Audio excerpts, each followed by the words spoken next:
wealth, this is according to Oxfam, of the world's 85 richest people is equal to the 3.5 billion poorest people. It's fantastic. And this is a great thing because it inspires everybody, gets the motivation to look up to the 1% and say, I want to become one of those people. I'm going to fight hard to get up to the top. This is fantastic news, and of course I applaud it. What can be wrong with this? Really? Yes, really. Somebody living on I celebrate capitalism. $1 a day in Africa is getting up in the morning and saying, I'm going to be Bill Gates. That's the motivation everybody needs. Only thing between me and that guy is motivation. I just need to pull up my socks. I don't have socks. Look, don't tell me that you want to redistribute wealth again. That's never going to happen, okay? You know what? You take a simple stat like this, which is neither good nor bad. It's just a fact. It's a celebratory stat. I'm very excited about it. I'm wonderful to see it happen. I tell kids every day, what's wrong with this? Up at a cocktail party. No, Amanda, what's wrong with this statement? One possible response to it. If you work hard, you might be stinking rich one day. We're talking about people in extreme abject poverty. That's how you get 3.5 billion. No, we're not. You were just talking about really rich people. No. Okay. Let me tell you later what you should say to them.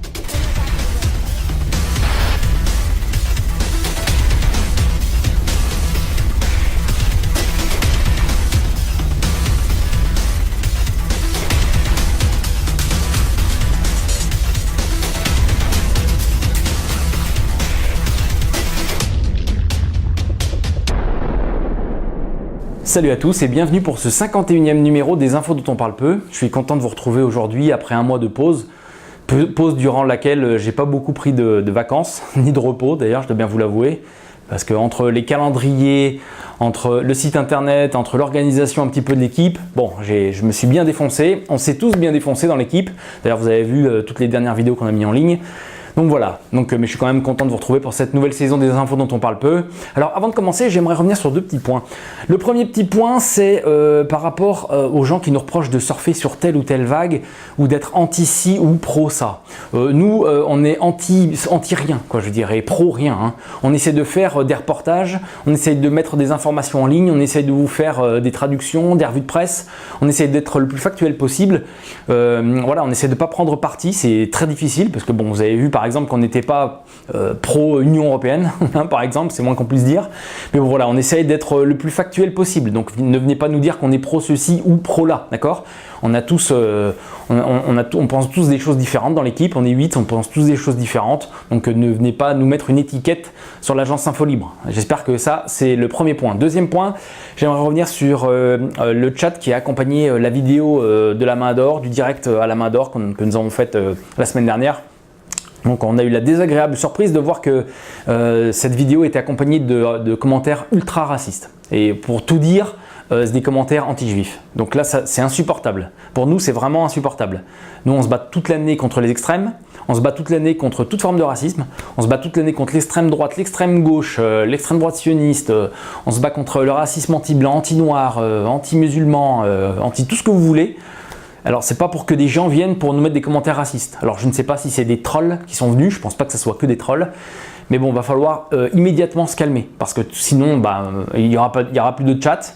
Et puis si ça continue, si on a encore des problèmes, franchement on va prendre on va même récupérer les IP des gens et puis voilà quoi, je veux dire, parce que franchement on va avoir des problèmes. Donc si on a des problèmes, ceux qui mettent les commentaires racistes auront des problèmes, je peux vous le garantir. Voilà, on va passer au sommaire de ce numéro. Donc on va parler cette semaine d'infos internationales, on va notamment parler beaucoup de la Syrie, de l'Irak, d'Israël et puis on va revenir aussi sur Big Brother. On va parler de l'économie en faisant un grand chapitre sur la France, entre chômage et pauvreté, il y a pas mal d'informations à vous donner. Et enfin on terminera avec la santé et l'environnement où on va parler notamment de Fukushima. Donc voilà, pas mal d'infos à vous donner, donc attachez vos ceintures et on y va. On attaque la partie internationale et on va commencer par la Syrie. On va commencer avec Barack Obama qui a menti en août dernier ou en septembre dernier lorsqu'il a affirmé que Bachar el-Assad était à l'origine des attaques chimiques. Vous vous en souvenez, c'était le 22 août dernier. Le journaliste d'investigation Seymour Hersh, lauréat du prix Pulitzer, a publié un article démontrant que le gouvernement américain et le président Barack Obama ont menti en toute conscience quand ils ont affirmé que le gouvernement syrien avait mené une attaque au gaz sarin contre une zone tenue par des insurgés en août dernier. Barack Obama, écrit Hersh, n'a pas tout dit cet automne quand il a essayé de nous convaincre que Bachar el-Assad était responsable des attaques à l'arme chimique près de Damas le 22 août. Dans certaines circonstances, il a omis des informations importantes et dans d'autres, il a présenté des suppositions comme des faits. Plus important, il n'a pas reconnu un fait bien connu de la communauté des services de renseignement, que l'armée syrienne n'est pas la seule partie dans la guerre civile de ce pays à avoir accès aux sarins. Durant les mois qui ont précédé cette attaque, les services de renseignement américains ont produit une série de rapports classés hautement secrets qui citaient des preuves que le front Al-Nusra, un groupe de djihadistes affiliés à Al-Qaïda, maîtrisait la technique de production du sarin et était capable d'en produire en quantité. Quand les attaques ont eu lieu, Al-Nusra aurait dû être suspecté, mais le gouvernement a sélectionné avec soin les renseignements qui pouvaient justifier une frappe contre Assad. Comme le prouve Hersh en citant des sources dans les services de renseignement et dans l'armée, le gouvernement américain n'avait aucune connaissance préalable de cette attaque au sarin. À la place, il s'est servi de renseignements sur un précédent test de gaz neurotoxique syrien sans victime pour concocter un scénario et le présenter comme des informations toutes fraîches sur l'attaque du 21 août. Hersh cite l'une des sources qui compare cette falsification des renseignements à l'incident du golfe du Tonkin en 1964, durant lequel le gouvernement Johnson a inversé l'ordre des communications interceptées par la NSA pour justifier le bombardement nord-vietnamien.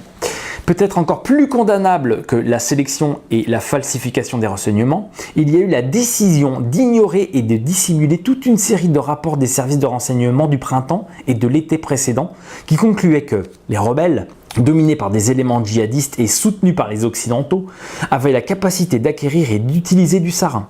Parmi ceux-ci, il y avait des analyses de la CIA sur lesquelles la Maison-Blanche avait été briefée et qui concluaient que les troupes américaines au sol envoyées pour s'emparer des sites de stockage des armes chimiques pourraient être confrontées à des forces rebelles capables d'attaquer une force américaine avec du sarin parce qu'elles sont capables de produire ce gaz mortel. Voilà pour cet article et voilà qui démontre une fois pour toutes que l'attaque l'année dernière, en août dernier, n'était pas l'œuvre de Bachar el-Assad comme on nous l'a dit, on a voulu nous faire rentrer dans la tête à coups de marteau, mais c'était l'œuvre des rebelles. On continue, on va parler maintenant d'Israël, de Gaza, de la Cisjordanie, etc. Plusieurs événements se sont produits depuis décembre dernier jusqu'à aujourd'hui, donc je vais essayer de vous les donner. Donc ça a commencé le 24 décembre avec des attaques israéliennes sur Gaza. Le 24 décembre au matin, l'armée israélienne a bombardé la bande de Gaza, plus de 12 raids israéliens avec des bombardements intensifs partout du nord au sud de la bande de Gaza. Alors on a même diffusé une vidéo qui montrait une petite fille qui avait trouvé la mort dans ces bombardements malheureusement. Alors peut-être que ça c'est le cadeau de Noël d'Israël aux Gazaouites. On continue, ça c'était ensuite le 3 janvier 2014, donc les forces aériennes israéliennes ont lancé des raids contre la bande de Gaza en représailles à un tir de roquettes depuis le territoire palestinien. C'est ce qu'a rapporté le service de presse de l'armée d'Israël. En réponse à un tir de roquettes vers Israël, des avions de l'armée de l'air ont attaqué un site d'entraînement de terroristes dans le centre de la bande de Gaza, ainsi que 3 rampes de lancement dissimulées dans le nord de la région. Voilà ce qu'a dit Tzahal. Bon, alors évidemment, avec John Kerry qui revient encore une fois pour relancer le processus de paix. Pauvre, il fait que relancer, il revient, il relance le processus de paix. D'ailleurs, il y a de l'eau dans le gaz entre Israël et les États-Unis. Je crois que c'est le ministre de la Défense israélien qui a dit à John Kerry qu'il est accusé de ne rien comprendre des problèmes israélo-palestiniens. Donc voilà. Alors on reparle donc de ce processus de paix. Alors justement, en parlant de ce processus de paix, 8 ministres israéliens proposent d'annexer la vallée du Jourdain, une zone située à l'est de la Cisjordanie, le long du fleuve Jourdain, et peuplée de 60 000 Palestiniens. La zone ainsi annexée resterait donc partie de l'État d'Israël, même en cas de paix avec les Palestiniens. L'autorité palestinienne a vivement condamné ce projet d'annexion. Je ne sais pas comment on peut faire un processus de paix en voulant annexer le territoire de celui avec qui on veut faire la paix, c'est impossible. Mais bon, ne vous inquiétez pas, entre les Américains et les États-Unis, je vous dis, tout s'est bien terminé, puisque finalement, le Congrès américain a décidé de tripler l'aide aux Israéliens. Voilà, donc ils ont voté cette année une aide de 3,4 milliards de dollars d'aide pour la défense israélienne, plus un bonus de 220 millions de dollars pour financer le système de défense antimissile Dôme de fer. Voilà. Et puis pour terminer avec Israël, c'est une organisation des droits de l'homme israélienne qui s'appelle The Public Committee Against Torture, qui accuse le pays de torturer des prisonniers palestiniens mineurs. Alors ces accusations portent sur des faits de menaces, de mise en cage en public. Waouh, et d'actes de violence sexuelle. Voilà. On va passer à un autre sujet, on va passer maintenant à l'Irak. Alors l'Irak, je sais pas, je crois que la situation n'a jamais été aussi pire que ce qu'elle est maintenant. c'est même hyper difficile de suivre tous les bombardements et tout ce qui se passe parce que ça s'enchaîne à une vitesse, à une cadence, on ne peut pas suivre. Bon, je vais essayer de vous énumérer un peu tout ce qui s'est passé, mais bon, je sais pas, peut-être que j'en ai oublié la moitié. Hein. Donc, alors là, on a bien débuté l'année 2014 en Irak, comme on l'a bien terminé d'ailleurs. Alors, 32 civils tués le vendredi 3 janvier à Ramadi et à Fallujah dans des affrontements opposant des tribus locales à des combattants d'Al-Qaïda. Le 4 janvier, la ville de Fallujah tombe aux mains des combattants d'Al-Qaïda. Le 8 janvier, 12 soldats tués dans une attaque au nord de Bagdad. Le 18 janvier, au moins 20 morts dans 7 attentats à Bagdad. Et ensuite, encore une attaque, ça c'était apparemment le 20 janvier, 5 attentats à la voiture piégée à Bagdad, 18 morts. Bon, et pendant ce temps, vous inquiétez pas, George Bush, regardez, il nous fait des super peintures. Vous avez vu ça ? Il a mis l'Irak en feu et à sang, et lui, il est tranquille chez lui, il fait des peintures de chiens. C'est beau. Bon, on va parler de l'Afghanistan maintenant. L'Afghanistan, c'est un peu le même combat. Hein. Partout où l'Occident passe, les gens trépassent, j'allais dire. Afghanistan, pas beaucoup mieux. 14 personnes ont été tuées dans un attentat suicide le 17 janvier dernier. Ça s'est passé dans un restaurant à Kaboul. Bam, 17 morts. On va parler maintenant de la Syrie et puis de la Libye, pour terminer avec cette partie du monde. Alors, en Syrie, on a maintenant affaire à une guerre interne entre les rebelles eux-mêmes. L'opposition armée en Syrie se livre à une guerre interne sous l'œil de Bachar al-Assad. Donc lui, apparemment, il est tranquille, il regarde. Les gens qui sont contre lui sont en train de s'entretuer. Les combats ont fait près de 700 morts en 9 jours. L'opposition armée ne combat plus seulement contre le régime de Bachar al-Assad. Désormais, elle livre bataille dans son propre clan. Les combats dans le nord du pays entre groupes rebelles, essentiellement islamistes, et les djihadistes de l'État islamique en Irak et du Levant ont déjà fait près de 700 morts et des centaines de disparus en 9 jours, selon l'Observatoire syrien des droits de l'homme. Alors on passe maintenant à la Libye. Alors en Libye, toujours l'incertitude politique, toujours l'incertitude sur ce qui se passe, puisque en Libye, d'ailleurs on n'entend plus parler à la télévision, hein, vous avez remarqué, ça n'existe plus, il n'y a plus de problème en Libye. Alors en Libye, le Premier ministre est sur la sellette, la Constitution, elle, n'est toujours pas prête de voir le jour, des revendications tribales et régionales sont virulentes, bref, tout ça pour montrer que, bon, voilà, partout où on est allé, il n'y a pas la démocratie, il n'y a pas la paix, c'est sans dessus dessous, voilà. On passe maintenant à la Centrafrique où les Français sont allés importer leur démocratie eux aussi. Bah ouais, on a fait pareil que les Américains, hein. Faut bien alimenter le complexe militaro-industriel, hein. Donc en Centrafrique, l'Organisation internationale pour les migrations a annoncé le début de l'évacuation en urgence des ressortissants étrangers résidant en République centrafricaine. Le président et le premier ministre centrafricain Michel Djotodia et Nicolas Tengai ont annoncé le 10 janvier dernier leur démission dans un communiqué. Alors ceux-ci avaient pris le contrôle du pays en mars 2013 à la suite d'un coup d'État, les autorités françaises ayant fermé les yeux à ce moment-là. On se demande quand même qu'est-ce que la France est allée faire dans cette galère, à moins que ça ait quelque chose à voir avec les richesses du pays. Bon, je ne vais pas en dire plus. On passe maintenant à l'Ukraine et à la Russie. Alors il se passe beaucoup de choses de ce côté-là. On va démarrer avec l'Ukraine. Vous avez vu les manifestations anti-gouvernement qui deviennent de plus en plus violentes. Ça fait suite à la décision du gouvernement de ne pas rejoindre l'Union européenne, mais plutôt de donner la priorité à la Russie. Alors en Ukraine, de violents heurts ont éclaté à Kiev le 19 janvier à l'issue d'un nouveau grand rassemblement de protestation contre la politique menée par les autorités en place. Un groupe de manifestants a tenté de percer le barrage de police autour du quartier gouvernemental de la capitale ukrainienne. Les manifestations se poursuivent en ce moment même et la police a fait usage de la force, faisant plusieurs morts. Alors évidemment, les États-Unis, grands défenseurs des droits de l'homme et de la démocratie, ont demandé l'arrêt des violences, bien sûr. Hein, et puis ils ont demandé à l'Union européenne de prendre des sanctions contre l'Ukraine, bien sûr. On parle de la Russie maintenant. La Russie qui attend les Jeux Olympiques de Sotchi avec impatience apparemment. Mais bon, ils attendent un peu dans la peur, puisque la Russie a été frappée par plusieurs attentats, notamment les 29 et 30 décembre dernier à Volgograd, des attentats qui ont fait 34 morts et 70 blessés. Alors Poutine qui apparemment a des raisons de croire que l'Arabie Saoudite est derrière ces attentats terroristes, il a déclaré qu'il a qualifié l'Arabie Saoudite d'État terroriste et il a ajouté, je cite, notre réponse sera de sorte qu'elle changera la carte du Moyen-Orient. Waouh, ça veut dire que Poutine il rigole pas du tout, mais alors du tout avec ces attentats et avec l'Arabie Saoudite. Hein. Alors à noter aussi la nouvelle campagne anti-russe dans la presse française. Alors là c'est complètement insupportable. Là ça vient de commencer, vous inquiétez pas, vous allez entendre des des propos anti-russes tout le long du mois de janvier-février, hein, parce que bien évidemment la Russie c'est un des pires pays, c'est une dictature, hein, vous le savez tous, tandis que nous on est libre et dans le pays des droits de l'homme bien sûr, hein, tout ça c'est démontré. Bref, de toute façon je vais faire une vidéo je pense sur ce sujet dans peu de temps. Voilà. Un petit mot sur la Thaïlande. Alors je sais que la Thaïlande c'est loin et que ça ne nous concerne pas directement, mais bon, il faut quand même rapporter l'information. L'information, c'est que la Thaïlande est en grosse crise politique. La Thaïlande qui est en crise politique depuis 2 mois et qui promet, cette crise qui promet encore de se durcir. Selon Chutep Toksuban, leader du mouvement d'opposition, je cite, « Nous allons bloquer tout Bangkok.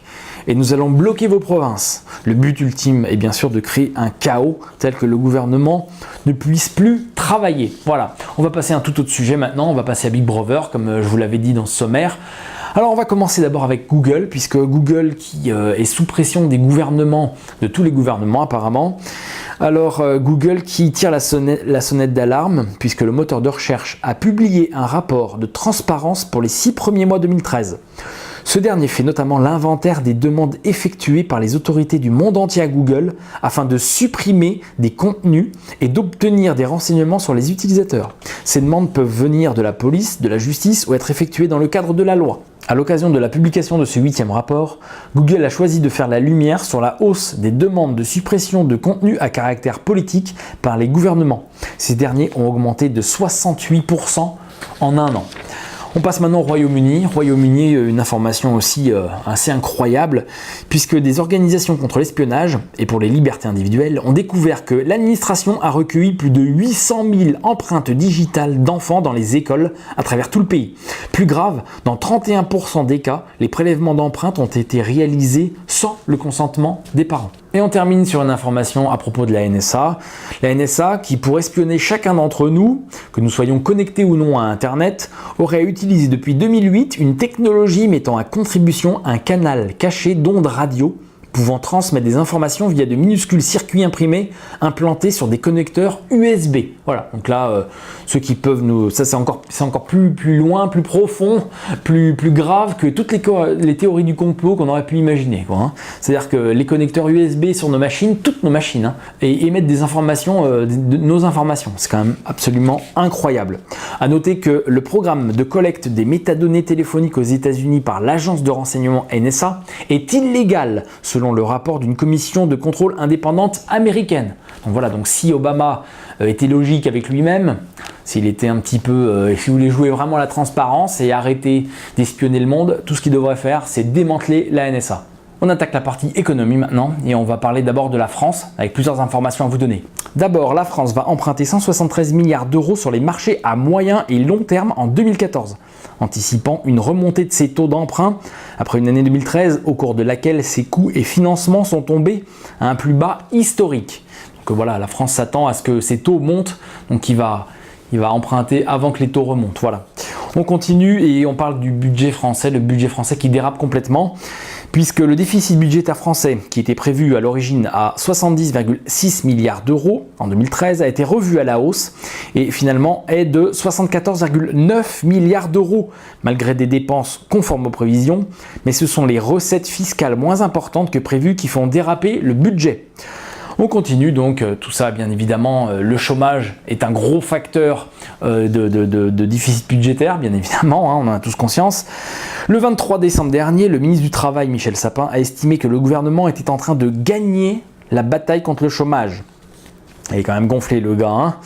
En attendant, la France compte plus de 17 800 demandeurs d'emploi en novembre. Donc c'est bien la démonstration que tout ça c'est du pipeau. On n'a pas inversé la courbe du chômage. Michel Sapin il nous a annoncé de grands trucs mais rien n'est arrivé. Bien évidemment, hein, la logique voulait que la courbe du chômage continue à grimper. Il n'y a rien qui indique que ça va descendre. Rien, absolument rien.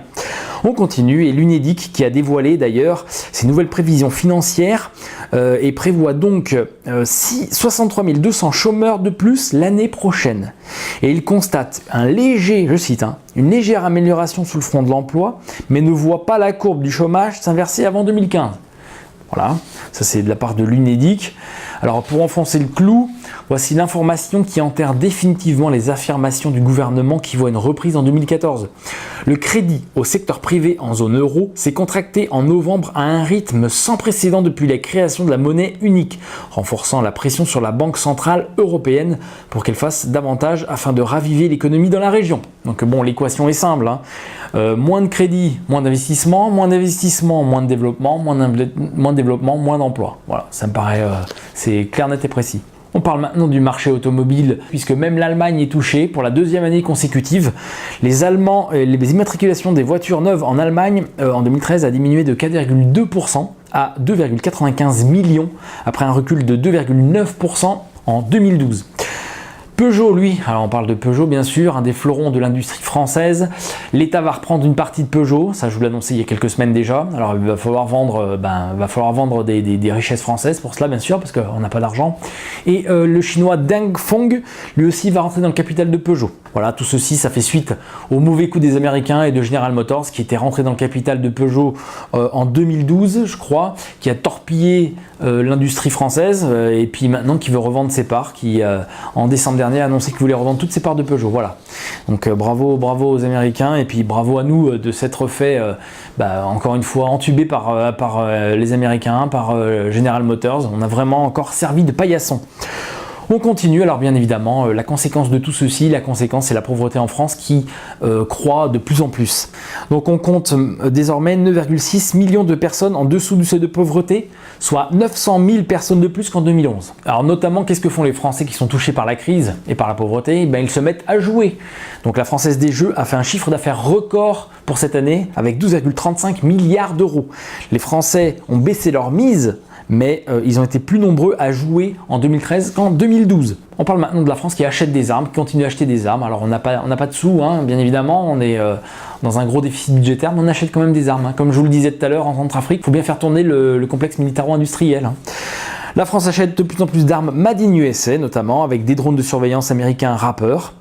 La France a signé des contrats d'une valeur de 1,3 milliard de dollars entre 2005 et 2012, soit une augmentation de près de 50% par rapport à 2004. Et on parle encore du Rafale, le Rafale qui n'est toujours pas vendu, hein, ni à l'Inde ni au Brésil d'ailleurs. Mais l'avion Rafale français, l'État va mettre 1 milliard d'euros pour moderniser l'avion. Le ministre de la Défense Jean-Yves Le Drian a officialisé le contrat passé entre l'État à Dassault Aviation d'une valeur estimée à 1 milliard d'euros pour faire évoluer l'avion de combat Rafale. Le nouveau standard permettra d'équiper le Rafale du futur missile RR européen Météor d'une portée sans équivalent dans le monde. Le missile Météor équipera également les chasseurs Eurofighter, coproduction européenne, et suédois Gripen. Il ajoutera sous l'appareil une nacelle de désignation laser de nouvelle génération développée par Thales et intégrera une version à guidage thermal laser de bombes téléguidées produite par Sagem du groupe Safran. Tout ceci devra être livré pour 2018. Donc voilà, comme je vous le disais, le complexe militaro-industriel, Thales, Sagem, Safran, tout ça, ça fait tourner la machine, mais bon, ça n'empêche pas les petites et moyennes entreprises de licencier aujourd'hui. Hein. C'est pas ça qui va faire tourner l'économie française. On continue, on va parler maintenant, on va sortir de la France, on va revenir un petit peu en Europe. On va parler de la Grèce qui est sur la bonne voie, hein, si on en croit la Troïka. Ils sont sur la bonne voie pourtant. À partir du 1er janvier, il faut maintenant débourser 25 € comme droit d'entrée dans les hôpitaux publics. Voilà. Seuls les handicapés à plus de 80% et les personnes souffrant d'une pathologie chronique n'auront pas à payer ce droit d'admission. On parle maintenant de l'or. Alors l'or, on en parle assez souvent. On dit toujours que le taux de l'or est contrôlé par les banques, qu'on maintient le prix de l'or très bas pour pouvoir mettre en avant le dollar, etc.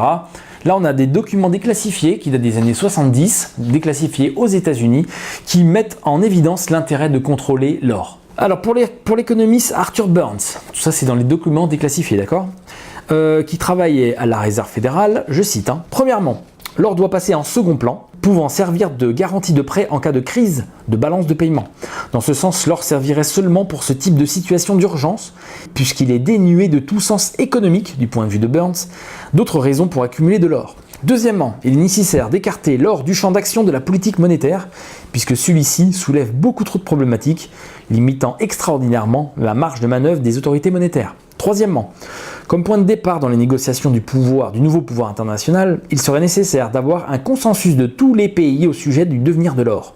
Les États-Unis, avec son pouvoir d'influence, devraient défendre l'imposition des plafonds quant aux quantités d'or accumulées.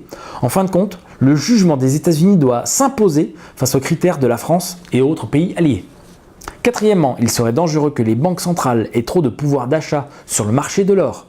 Ceci pourrait nuire aux objectifs de pouvoir contrôler la liquidité mondiale.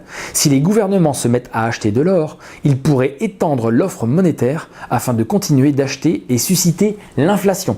Tout le reste est à lire sur l'article que je vous mets en lien. Et pour terminer avec la partie économie, une dernière information, c'est la Russie qui compte exporter 200 000 fusils d'assaut Kalachnikov par an aux États-Unis. Ça a été conclu au terme d'un contrat qui a été signé à la mi-janvier lors du salon international SHOT Show 2013 à Las Vegas. C'est ce qu'a annoncé le porte-parole du consortium Kalachnikov à Moscou. Alors de quoi faire des bons carnages dans les différentes écoles aux États-Unis. On démarre la partie santé-environnement maintenant et on va parler du bisphénol A. Bisphénol A, je vous en parle assez régulièrement dans cette émission. Alors aujourd'hui, l'Autorité européenne de sécurité des aliments, l'EFSA, a réévalué les risques de bisphénol A, appelé BPA. L'exposition à ce produit toxique est potentiellement nocive pour plusieurs organes. Selon le rapport intermédiaire, l'exposition au bisphénol A est potentiellement nocive pour l'être humain. Elle attaque le foie, les reins et les glandes mammaires. Les effets possibles du BPA sur les systèmes reproductifs, nerveux, immunitaires, métaboliques et cardiovasculaires, ainsi que sur le développement de cancer, pourraient constituer une préoccupation potentielle pour la santé. Mais une association est pour le moment jugée improbable pour l'EFSA. Ils ne sont pour le moment que supposés chez l'homme, mais prouvés chez l'animal. Pour mémoire, en Europe, le bisphénol A est interdit depuis 2011 dans les biberons et au 1er janvier 2013, l'interdiction a été étendue à l'ensemble des conditionnements alimentaires. Ça devrait être le cas pour tous les emballages alimentaires en début 2015. On continue, on va parler de la traçabilité dans l'Union européenne. Alors l'Union européenne qui a encore une fois descendu sa culotte devant les Américains, une fois de plus. La Commission européenne a proposé d'interdire le clonage animal à but alimentaire dans l'Union européenne, mais elle a renoncé à bannir la viande ou le lait des descendants des animaux clonés pour ne pas indisposer ses partenaires commerciaux, notamment américains. C'est vrai qu'eux, ils peuvent nous entuber comme ils veulent avec Peugeot, hein, mais nous, non, on va pas les indisposer, d'accord? On continue et on va parler de surpoids puisqu'on apprend qu'un adulte sur 3 est en surpoids dans le monde. Selon le rapport de Overseas Development Institute, le nombre de personnes obèses ou en surpoids a quadruplé dans les pays en développement entre 1980 et 2008, passant de 250 à 904 millions de personnes. Dans les pays développés, la population en surcharge pondérale ou obèse est passée de 321 millions à 557 millions de personnes. Waouh! On parle maintenant de Fukushima. 3 informations à ce propos. D'abord, Fukushima qui est sous contrôle, hein, comme ça a été démontré avec le témoignage de Yoshitatsu Yeishi, 48 ans, qui a travaillé 6 mois à la centrale nucléaire. Alors lui, il ne peut pas croire que le travail a été bâclé de la sorte. En effet, Yoshitatsu Yeishi, qui est monté au sommet d'un réservoir de stockage à 10 mètres de haut, il a vu qu'un ruban adhésif recouvrait une ouverture d'environ 30 cm de diamètre. La bande était tout ce qui séparait l'eau radioactive à seulement 50 cm au-dessous de lui. Donc ça c'est quand même incroyable, on utilise du ruban adhésif. Waouh, super, on est en pleine, on est rassuré, non? Une deuxième information à propos de Fukushima, c'est le système de décontamination d'eau radioactive bien sûr, qui est en panne à Fukushima. Donc on apprend que les 3 systèmes pour décontaminer l'eau radioactive qui s'appellent Advanced Liquid Processing System ont tous été stoppés. TEPCO a officiellement annoncé que tous ces systèmes mettraient un long moment pour redémarrer. Troisième information, c'est bien évidemment la pollution radioactive qui a touché la côte ouest des États-Unis. Donc la côte ouest des États-Unis a été touchée des neiges du Missouri aux plages de San Francisco. Donc là, les radiations sont apparemment 2 fois supérieures à la normale. On termine cette vidéo en parlant des abeilles. Voilà un sujet qui semble anodin, mais qui est autrement plus important que, je sais pas, que nous parler toute la journée des quenelles et des je ne sais quoi, hein. Alors, une nouvelle inquiétante, puisque l'Europe accuse un déficit de plus de 13 millions de colonies d'abeilles qui jouent un rôle majeur dans l'alimentation humaine. Un phénomène qui s'inscrit dans un déclin marqué des populations partout dans le monde. Selon les chercheurs de l'université de Reading, auteurs de cette enquête, je cite, « Il n'y a pas assez d'abeilles pour polliniser correctement les cultures, notamment en France, en Allemagne, au Royaume-Uni et en Italie. » Alors, et puis pendant ce temps-là, bien sûr, Monsanto, entre autres, font d'énormes profits, voilà, et lorgnent sur l'Amérique du Sud, comme vous le montre l'article que je vous donne en lien. Voilà, c'est terminé pour cette vidéo. Je vous remercie tous pour votre attention. Je vous remercie également pour votre soutien au niveau des dons, au niveau de l'achat du calendrier 2014 de l'agence Infolibre. Il reste encore une 50aine de pièces à vous procurer sur le site internet de l'agence Infolibre, agenceinfolibre.fr. Vous pouvez vous procurer encore le calendrier. Je crois qu'on ne s'est pas moqué de vous. Au niveau des dessins, au niveau de la qualité du produit, je pense qu'on a bien fait les choses. On a mis le temps, mais on a bien fait les choses. Je pense que ceux qui ont acheté le calendrier peuvent en témoigner. Voilà. Avec l'argent récolté, eh bien, écoutez, on va investir dans du matériel audiovisuel. On a déjà investi en changeant de serveur. Vous avez peut-être remarqué que le site internet de l'agence Infolibre maintenant n'a plus de problème. Donc voilà, je vous remercie tous. Voilà, 50 pièces encore à écouler. Et puis voilà, je vais vous donner rendez-vous la semaine prochaine pour une nouvelle vidéo. Et puis je vais vous donner rendez-vous aussi le dimanche 26 pour la manifestation Jour de colère à Paris. Toute l'agence Infolibre, ou presque, sera là-haut en train de couvrir l'événement en direct sur le live stream. Donc rendez-vous sur le live stream de l'agence Infolibre dimanche vers 13h30, 14h environ. On va essayer de couvrir l'événement du mieux qu'on peut. Voilà. Il ne me reste plus qu'à vous saluer, à vous dire à la semaine prochaine. Ciao. N'oubliez pas, le calendrier, il en reste encore 50 pièces. Ciao à tous.